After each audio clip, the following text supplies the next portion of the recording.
하나님 말씀입니다. 히브리서 5장 7절을 봉독해 주시기 바랍니다. 그는 육체에 계실 때 자기를 죽음에서 능히 구원하시리 이에게 심한 통곡과 눈물로 간구와 소원을 올렸고 그의 경건하심으로 말미암아 들으심을 얻었느니라. 아멘. 예. 자, 오늘은 통곡과 눈물로 기도하신 예수님입니다. 지난주에도 말씀드렸듯이 교회 절기상 사순절 기간입니다. 오늘은 사순절 두 번째 주일이고 사순절은 부활 직전 주일을 제외한 40일 동안 지키는 주일이라고 지난번에도 얘기해서 절기입니다. 예수님의 십자가 고난을 묵상하며 신앙 수련을 하는 기간입니다. 수요일 지난 2월 14일부터 사순절이 시작이 되었습니다. 그래서 여러분 부활절 날짜가 매년 달라진다고 했습니다. 그에 따라 사순절 날짜도 달라지는데 그 이유는 교회 역사상 처음 부활절 날짜를 정할 때 만월을 기준으로 했기 때문이라고 그랬습니다. 부활절은 충분히 지나고 만월 후 첫 번째 주일인데 이렇게 음력으로 환산하니까 매년 달라지는 것입니다. 그래서 제가 이렇게 왜 계속 강조를 하냐, 잊지 말라고.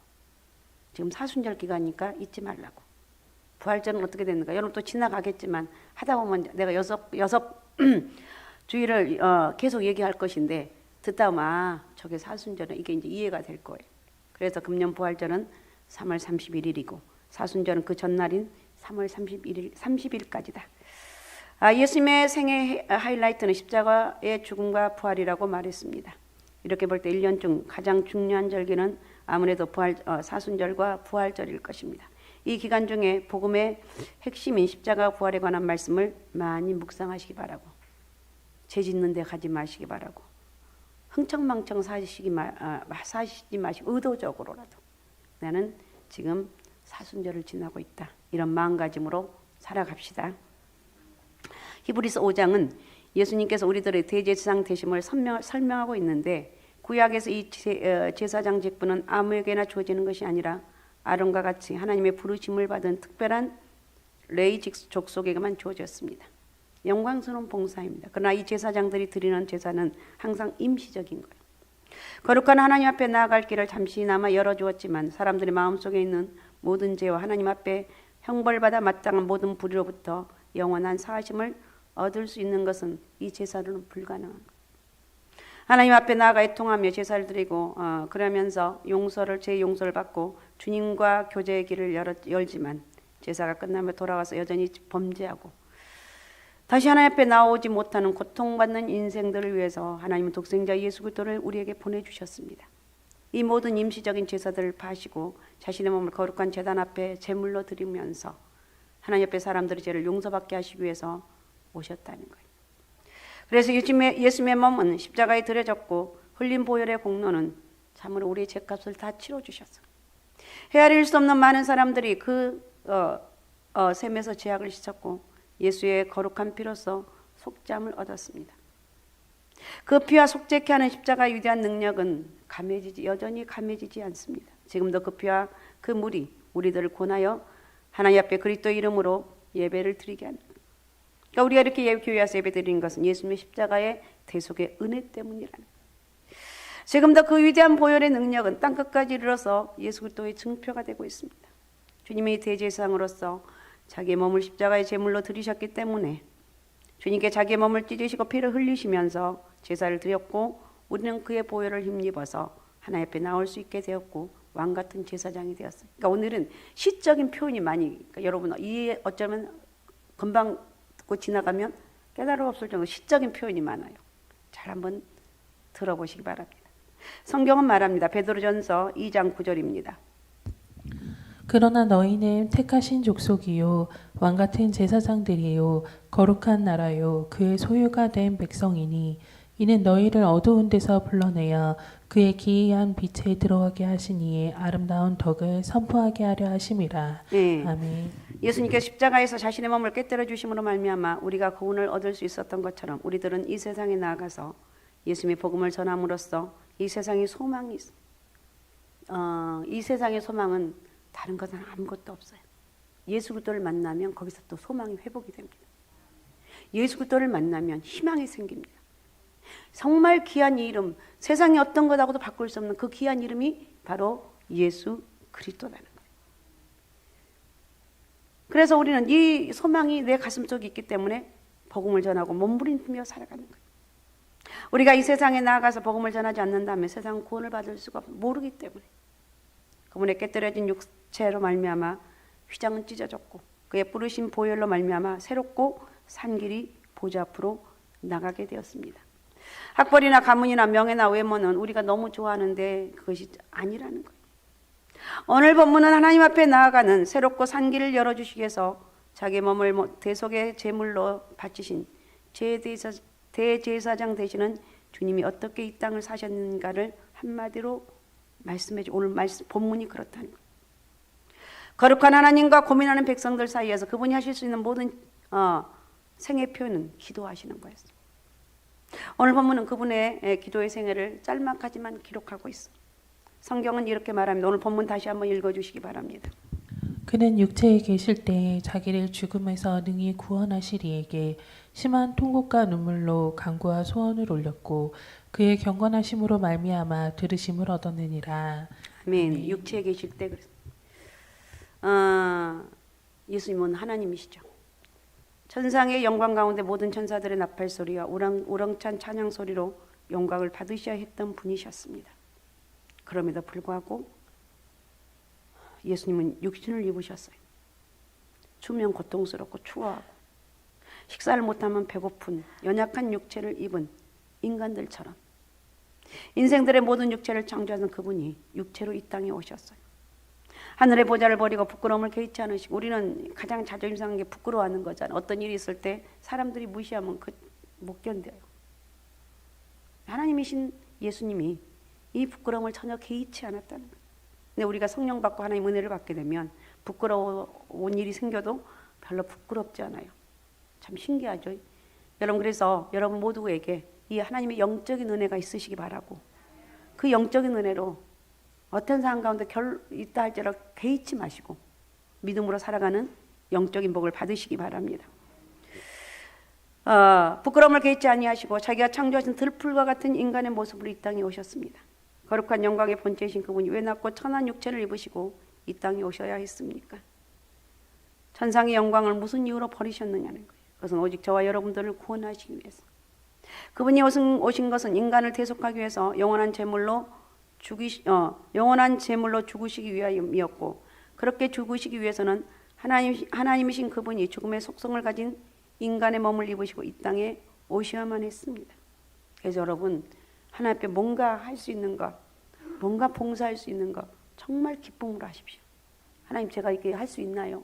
저 자신을 보면 할 수 있는 자격이 하나도 없는 그죠? 우리 모두 다 제가 이렇게 설교하는 거 저 자격이 있어요? 아니에요.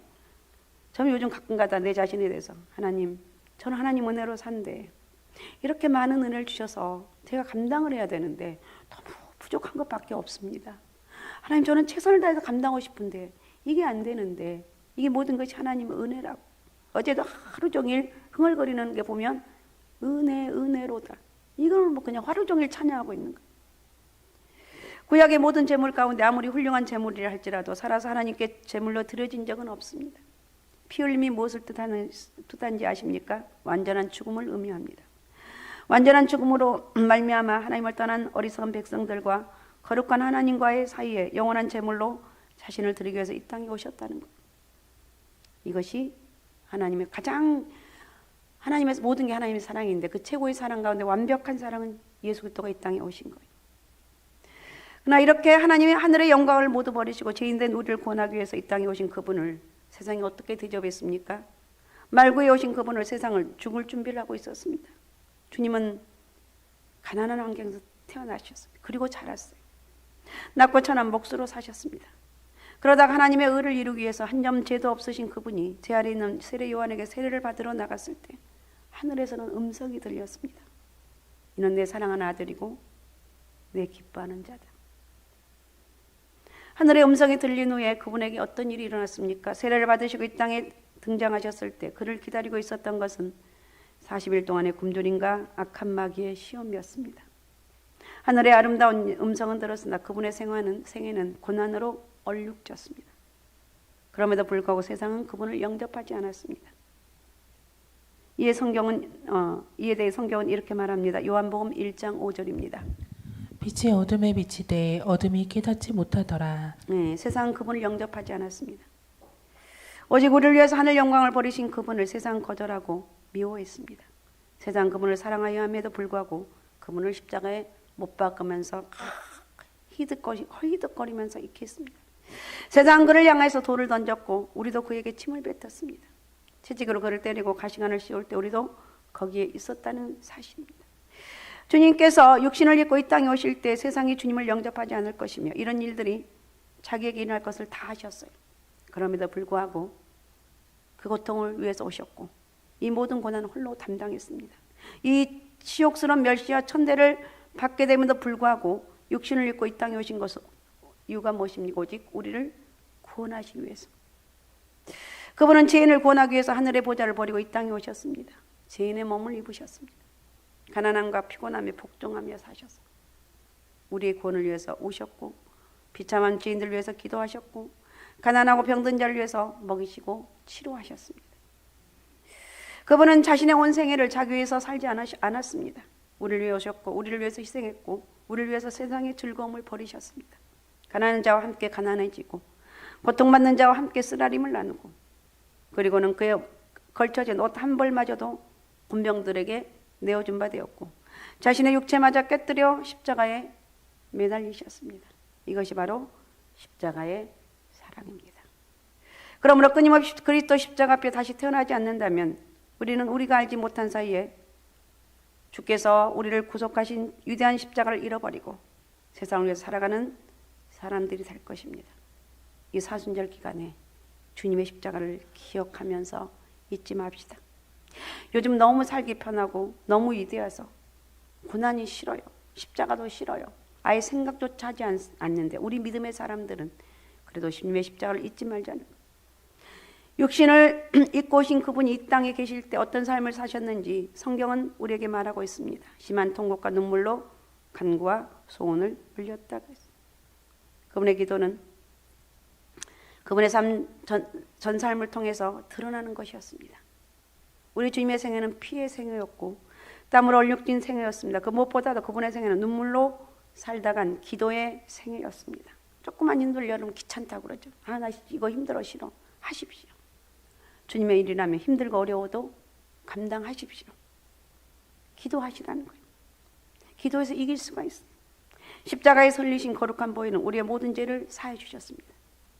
하나님께서는 우리의 구속을 위해서 십자가에 흘리신 그리스도의 보혈을 받으시기 전에 먼저 그분이 흘리신 눈물의 잔을 받으셨다. 기도의 잔을 받으셨다.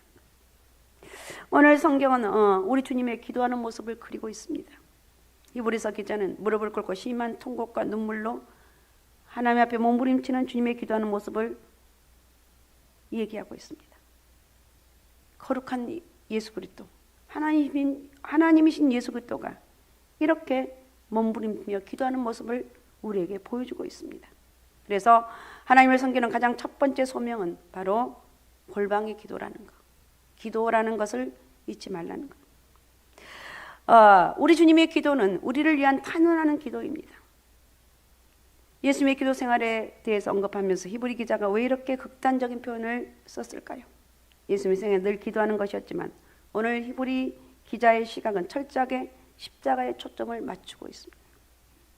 그래서 예수님의 기도를 떠올릴 때도 주께서 잡히시던 날 밤 겟세마네 동산에서 기도하시던 그 모습을 그리고 있습니다. 요한복음 17장에는 주님이 드리신 기도의 내용을 볼 수 있습니다. 그 기도는 남겨둔 사람들과 제자들을 위한 기도였고 이 땅에서 마땅히 돌려져야 될 하나님의 영광을 구하는 기도였습니다. 이 기도가 바로 주께서 잡히시던 날 밤 겟세마네 동산에 홀로 심한 통곡과 눈물로 기도하게 만들었던 그 기도의 제목이었습니다. 죄 없으신 주님께서 이렇게 통곡하시며 눈물을 흘리신 이유가 무엇이겠습니까? 우리 죄값을 치르기 위해서였다는 거예요. 요한복음 8장 29절을 읽어주시기 바랍니다. 나를 보내신 이가 나와 함께 하시도다. 나는 항상 그가 기뻐하시는 일을 행함으로 나를 혼자 두지 아니하셨느니라. 네, 예수님의 영적인 표현을 이 요한복음 8장 29절에서 말해주고 있습니다. 혼자 버려주지 않는다. 성경은 마치 주님의 큰 죄악으로 회개하시는 것처럼 통곡하며 기도하는 모습을 묘사하고 있는데 무엇 때문에 그분이 그렇게 우셨고 무엇 때문에 이렇게 눈물을 흘리며 통곡하셨는가? 그분이 말할 수 없는 통곡과 넘쳐난 눈물로 하나님 앞에 나아가셔야 했던 것은 우리를 위한 탄원이라는 것. 주님은 강한 분이십니다. 자기를 죽이려고 다가오는 핍박 앞에서도 눈물 한 방울 흘리지 않았습니다. 주님을 배반하고 모두 그가 떠났을 때 한숨 한 번 내신 적이 없으셨습니다. 이 모든 통곡과 눈물은 모두 우리의 죄악으로 인한 것이라는 것을 기억해야 됩니다. 사람들은 느낄 수 없지만 하나님의 심판을 그분은 보셨기에 이런 통곡과 눈물로 기도하셨습니다. 여러분, 우리의 기도의 제목이 무엇입니까? 우리는 무엇을 위해서 통곡하며 무엇을 위해서 눈물을 흘리고 있습니까? 처음 주를 만났을 때, 처음 여러분 예수님 만났을 때 모습을 한번 생각해 보십시오. 우리가 공통적으로 표하는 신앙 고백은 마음이 뜨거웠다는 것. 무릎을 꿇고 기도할 때는 한없이 십자가를 지시고 겟세마네 동산에 올라간 주님의 모습이 떠올랐고 겟세마네 동산에 흘리신 그 눈물 소리가 들렸습니다. 이런 첫사랑에 붙잡혔을 때 우리의 기도는 나를 위한 기도가 아니라 교회와 사랑하는 형제들과 고통하는 이웃과 구원받지 못한 가족들을 위한 기도가 전부였습니다. 그러나 우리의 신앙이 하나님 만나는 간격을 잃어버렸을 때 우리의 기도는 처음부터 끝까지 오직 나를 위한 기도예요. 나만을 위한 기도. 그것도 대부분 육체를 위한 것이고 이제는 우리 주님이 그토록 통곡을 하지 않고는 기도하지 않을 수 없었던 그 기도 제목을 회복하고 나는 왜 말씀대로 살아야 되는데 왜 나는 복음을 전하며 살아야 되는데 왜 우리 가정이 구원을 받아야 되는데 이런 좀 영적인 기도를 좀 하시라는 거예요. 우리들에게도 그분이 우셨던 그 제목, 기도의 제목을 울게 해달라고 하나님 앞에 간구하는 거예요. 오늘 우리가 말씀을 들으면서 애통해야 돼. 주님이 애통해 하신 그 기도의 제목들 내게는 왜 가슴 아프게 다가오지 않느냐고 주님 앞에 좀 애통해요. 왜 저 사람 울면서 기도하는데 주님 왜 저는 이렇게 마음이 냉랭한가요? 왜 저는 그 하나님의 십자가의 그 은혜가 믿기는 믿겠죠. 왜 제 가슴에 와 닿지 않는가요? 우리는 각자의 기도의 골방을 다시 돌아보자는 거예요. 새벽지단 싸움에서 기도하시자는 거예요. 그래도 우리 교회는 새벽 예배 많이 나오시죠.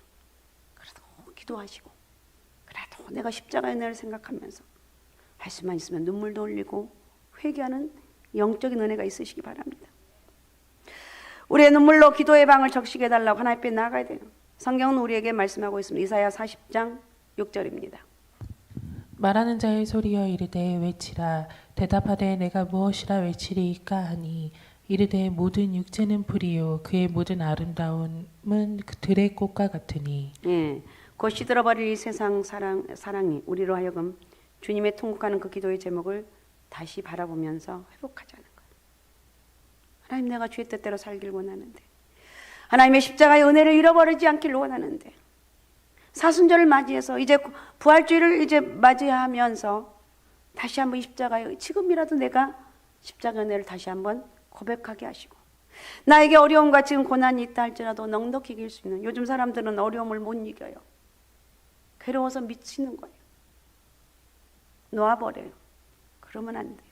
그 괴로운 고난도 이겨나갈 수 있는 영적 은혜가 저와 여러분에게 있으시기 바랍니다. 그럼 여기서 왜 우리를 위해서 기도하셨는데 왜 그렇게 통곡하며 기도하셨냐는 거예요. 그것은 우리를 위한 중보기도입니다. 주님은 지금도 우리를 위해서 기도하고 계십니다. 그렇다면 천국에서 눈물 없이 이루어질 수 있는 이 기도가 왜 이 땅에서는 그토록 통곡하며 기도하셔야 했느냐는 거예요. 세상은 하나님 위해 살고자 하는 예수 그리스도를 도와주지 않았다고 말하고 있습니다. 천국에는 하나님께 순종하는 것 외에는 없습니다. 그러나 이 세상은 하나님 위해서 살고자 하셨던 그분을 도와주지 않았습니다. 오히려 하나님의 뜻을 거스리고 있었습니다. 아버지의 뜻은 모든 사람이 구원을 받는 것이었으나 세상 모든 사람이 구원을 받지 못하게 하는 거예요. 주님은 생명을 주시기를 원했지만 세상 그 곧 생명을 받기를 원하지 않았습니다. No, 필요 없어. 난 지옥 가도 괜찮아. 이런 뜻입니다. 이런 모든 것들이 그분으로 하여금 고통 가운데 통곡하며 기도하지 않을 수 없게 만든 하나님, 내가 주님 이 땅에 왔는데 이렇게 사람들의 무시를 당하고 도대체 믿지 않아요. 하나님 제가 어떻게 하면 이러면서 하나님의 고통에 몸부림을 했다는 거예요. 이어서 성경은 우리에게 예수님께서 이렇게 심한 고통과 통곡과 눈물로 기도하신 것에 대해서 하나님이 어떻게 생각하신지를 보여줍니다. 성경은 그는 육체에 계실 때 심한 통곡과 눈물로 간구와 소원을 올렸고 자기를 죽음에서 능히 구원하실 분에게 기도를 올렸다고 말합니다. 이는 주님께서 기도하실 때 하나님을 어떤 분으로 여기셨는지를 가르쳐주고 있습니다. 예수님이 기도를 올리신 분, 예수님의 그 기도를 듣고 계신 분은 죽음에서 그분을 구원하실 전능하신 하나님이셨습니다. 다가오는 십자가의 고난을 앞두고 심한 통곡과 몸부림으로 기도할 때 그 기도를 들으신 분은 바로 하나님이었다는 것. 이것은 또 부활을 바라보는 기도였습니다. 다가오는 십자가의 죽음 앞에서 드리는 겟세마네 기도가 끝나고 예수님 그 십자가를 지시기로 결정을 하셨습니다. 심한 통곡과 눈물로 기도하신 우리 주님에게 하나님께서는 부활의 능력을 보여주셨습니다. 이 얼마나 놀라운 믿음이냐는 거예요. 주님께서는 이렇게 하나님을 신뢰하셨어요. 여러분, 가정에 제일 큰 게 뭐예요? 서로가 신뢰하는 거예요. 남편은 아내를 신뢰하고 아내는 남편, 오직 당신밖에 없어 신뢰하고, 자녀들은 우리 엄마 아빠를 신뢰하고, 이렇게 될 때 가정이 화목하고 하나님의 원하는 가정으로 만들어지는 거예요. 사망의 엄침한 칼날이 자기를 향하여 오고 있고 자기의 피를 요구하는 십자가가 주님을 향하여 다가오고 있음에도 불구하고 주님께서는 죽음에서 능히 자신을 구원하실 전능하신 하나님의 능력을 바라보며 다시 일어서고 끝까지 주어진 사명을 감당을 했습니다. 여러분, 오늘 이 예배를 드리면서 내가 주어진 사명을 좀 끝까지 감당하면서 하나님 앞에 예배 드리면서 주어진 사명을 감당하면서 주님은 십자가의 그 모든 고난도 다 당하시면서 우리 위해서 죽으셨는데, 그리고 부활하셨는데 주님이 주신 힘으로 나에게 감당할 수 있게 해달라고 기도하는, 우리가 주어진 사명을 감당할 수 있는 그 원동력은 뭐냐? 기도라는 거예요. 기도하지 않으면 결코 잘 감당해 나갈 수가 없어요. 마지막으로 주님은 기도의 응답을 받으셨습니다. 오늘 성경은 예수님께서 그 기도를 하실 때 하나님께서 그 기도를 들어주셨다고 언급을 하고 있습니다. 이렇게 응답받은 주님의 기도가 어떤 것인지 우리 한번 생각해 봅시다. 왜냐하면 주님의 태도에 있어서 모범된 것이 아니라 기도의 응답에 있어서도 모범이 되기 때문에 주님의 기도를 생각해 봅니다. 오늘 본문 다시 한번 읽어주시기 바랍니다. 그는 육체에 계실 때 자기를 죽음에서 능히 구원하실 이에게 심한 통곡과 눈물로 간구와 소원을 올렸고 그의 경건하심으로 말미암아 들으심을 얻었느니라. 그의 경건하심을 말미암아 들으심을 얻었느니라. 주를 위해서 생명을 걸고 나가 싸운 많은 사람들이 있습니다. 복음의 불모지에 복음을 들고 담대히 나가 외치면서 자신이 살아있는 동안 주께 영광 돌리기 위해서 몸버려 피 흘려 수고한 모든 사람들이 있습니다. 성경에 많은 능력의 사람들이 있는데 그 사람들도 힘이 있어 주님을 위해서 살았던 사람들, 여호수아의 기도가 그랬고 다니엘의 기도가 그랬습니다. 그들은 모두 단순한 기도의 사람이 아니라 주를 위해서 산 사람들입니다. 그런 사람들의 기도가 주님께 응답을 해주셨다는 거예요. 우리도 반드시 어떤 희생을 치르더라도 그 깊은 기도의 세계 속을 한번 들어가 보시기 바랍니다. 이번 사순절 기간 동안에 깊은 주님 나 좀 만나주세요. 내 영혼 깊은 곳에서 하나님 만나길 원합니다. 이런 고백을 하라는 거예요. 자, 시편 25편 14절을 읽어주시기 바랍니다. 여호와의 친밀하심이 그를 경외하는 자들에게 있음이여 그의 언약을 그들에게 보이시리로다. 여호와의 친밀한, 우리는 하나님과 친밀한 관계가 돼요. 죄도 회개하고 어떤 것도 회개하고 하나님과의 관계 속에서 친밀하고 내가 너 사랑해 지은아, 내가 너 사랑해, 이렇게 하면서 그 말 한마디만 들어도 우리는 막 감격을 하고 어떻게 할 수가 없습니다. 오늘 여러분 다시 한번 눈을 들어서 예수 그리스도를 바라보시기 바라고, 겟세마네 동산에서 통곡과 눈물로 기도하실 때 응답해 주셨던 하나님이 지금도 우리 교회의 주인이시고 여러분의 삶의 주인이라는 것을 믿으시길 바랍니다. 우리는 다시 한번 결단하는 시간이 되었으면 좋겠습니다. 주가 오르셨던 겟세마네 동산으로 올라가야 될 것입니다. 그분이 갈보리 언덕 겟세마네 동산 모퉁이에서 우리의 이름을 부르며 심한 통곡과 눈물로 기도하셨던 예수님의 기도를 외면하지 않으셨던 것처럼 우리도 이렇게 주를 경외하고 그 마음으로 기도를 올릴 때 하나님은 결코 우리의 기도를 외면하지 않을 것입니다. 여러분 믿음으로 살고 기도로 살고 이번 사순절 동안 의도적으로라도 억지로라도 좀 끄집어내서 주님 왜 십자가에 못 박혀 돌아가시는가 억지로 의도적으로라도 이렇게 주님의 십자가의 고난을 생각하면서 고난주간 믿음으로 잘 보내시고 죄를 다 끊어버리고 믿음으로 살아가는 영적인 은혜와 축복이 여러분 가운데 있으시기 바랍니다. 오직 예수 오직 믿음 오직 성령 충만함으로 주님의 고난을 묵상하면서 기도의 사람이 되시옵소서. 자, 우리 시간 말씀 생각하면서 우리 같이 기도하겠습니다. 하나님 고맙습니다. 통곡과 고난 가운데도 고통 가운데서도 묵묵하게 기도하신 주님 눈물로 기도했습니다.